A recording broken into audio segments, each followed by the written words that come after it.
lagi dengan saya di sini. Perkenalkan, nama saya Febronia Boleng Aram. Saya dari kelas A semester 5 program studi pendidikan guru sekolah dasar Universitas Nusa Cendana. Nah, pada video kali ini dengan praktikum penerapan pesawat sederhana dengan menggunakan pengungkit atau tuas dalam kehidupan kita sehari-hari. Sebelum masuk kepada percobaannya, saya akan terlebih dahulu menjelaskan sedikit materi mengenai pesawat sederhana. Ada yang tahu apa itu pesawat sederhana? Nah, pesawat sederhana adalah alat-alat yang dapat mempermudah dan mempercepat pekerjaan manusia karena bentuk dan penggunaannya secara sederhana. Nah, pesawat sederhana ini dibedakan atas dua, yaitu yang pertama pesawat rumit dan yang kedua pesawat sederhana. Nah, pesawat rumit adalah pesawat yang tersusun atas gabungan beberapa pesawat sederhana. Misalnya komputer, laptop, rice cooker, dan mesin cuci, dan lain sebagainya. Sedangkan pesawat sederhana adalah pesawat yang digunakan untuk mempermudah pekerjaan manusia yang disusun secara sederhana. Misalnya gunting, katrol, palu, pembuka kaleng, dan lain sebagainya. Nah, jenis pesawat sederhana. Ada 4 jenis pesawat sederhana, yaitu yang pertama pengungkit atau tuas. Pengungkit biasa juga disebut dengan tuas. Contoh alat yang menggunakan prinsip kerja tuas atau pengungkit diantaranya antara lain gunting, pembuka kaleng, gunting kuku, jungkat jukit, dan timbangan. Nah, bagian-bagian dari pengungkit. Bagian dari pengungkit yaitu yang pertama beban, titik tumpu, dan kuasa. Berdasarkan letak beban dan penumpunya, pengungkit dibedakan atas 3 jenis, yaitu pengungkit golongan 1, yaitu titik tumpu terletak di antara titik beban dan titik kuasa. Misalnya tang, gunting kuku, gunting, timbangan, dan jungkat jungkit. Yang kedua pengungkit golongan 2. Pengungkit golongan 2 yaitu titik beban terletak di antara titik tumpu dan titik kuasa.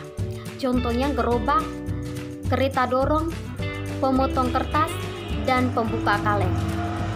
Yang ketiga pengungkit golongan 3 yaitu titik kuasa terletak di antara titik tumpu dan titik beban.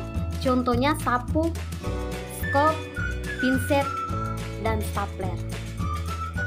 Pesawat sederhana yang kedua di sini adalah bidang miring. Bidang miring adalah suatu alat dengan permukaan miring. Salah satu jenis bidang miring ini adalah tangga. Tangga merupakan jenis pesawat sederhana dengan jenis bidang miring yang digunakan untuk mempermudah atau untuk mencapai tempat tujuan yang lebih tinggi. Contoh lainnya dari bidang miring ini adalah yang pertama pisau, paku, kapak, baut, sekrup, dan lain sebagainya. Bagian-bagian dari bidang miring ini merupakan bidang miring. Yang ketiga adalah katrol.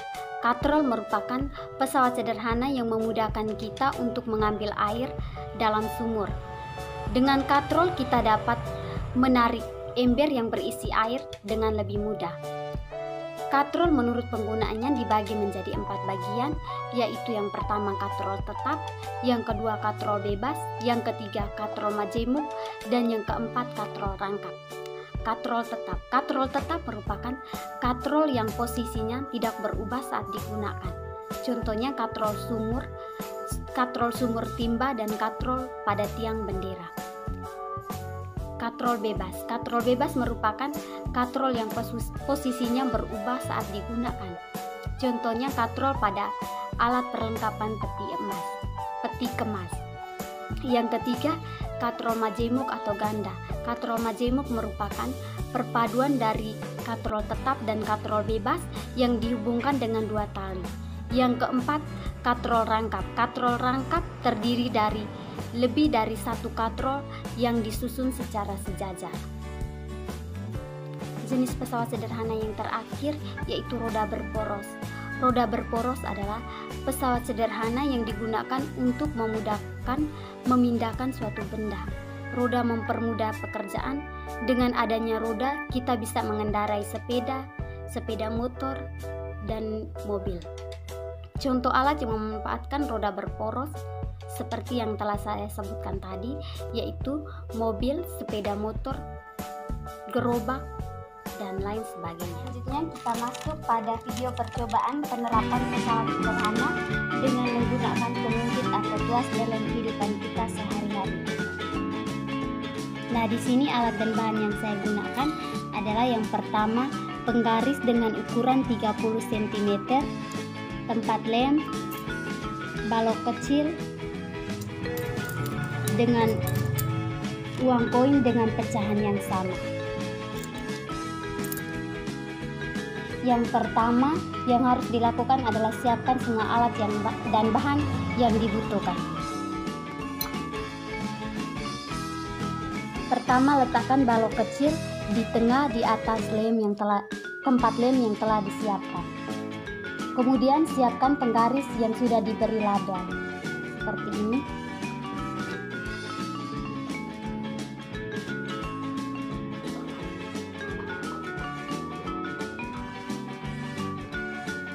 Beban yang telah diberi label, lengan beban, kuasa, lengan kuasa. Kemudian simpan di tengah-tengah sampai keduanya seimbang seperti ini.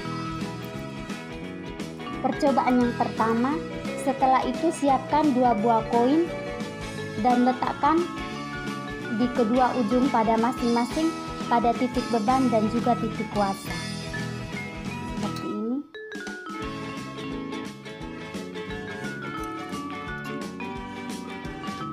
Seimbang seperti ini. Nah, kemudian setelah seimbang seperti ini, kita ukur panjang lengan kuasa atau lengan beban dari titik tumpu hingga titik beban ke titik kuasa. Kemudian kita catat hasil pengukurannya. Percobaan kedua dengan menambahkan 1 koin pada titik beban seperti ini. Kemudian kita geser kembali titik tumpu hingga pengungkitnya seimbang.